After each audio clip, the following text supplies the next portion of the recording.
Hapa ni Mafik Baby Shop, iko opposite Kwale Stage. Hapa Mafik Baby Shop sisi huuza baby items. So you are all welcome. So katika swala zima la biashara and everything, hii baby shop sisi wa advertise vitu online. Unaona, na tuki advertise vitu online, watu tunatumia bundles.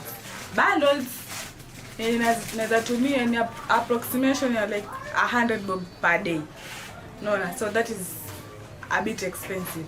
Lakini vile mheshimiwa ameleta hiyo initiative ya free wifi, sisi wanabiashara tunanufaika sana. Kwa sababu sasa ile cost ya yenye kwa tunatumia kununua bundles kila siku, sasa hii hatununui tena kwa sababu ya hiyo initiative ya Mheshimiwa Tandaza ametuletea free wifi.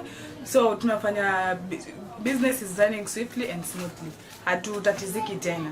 So kwa hilo Mheshimiwa Tandaza tunakushukuru sana, uendelee kufanya hiyo kazi nzuri yenye unafanya na ubarikiwe.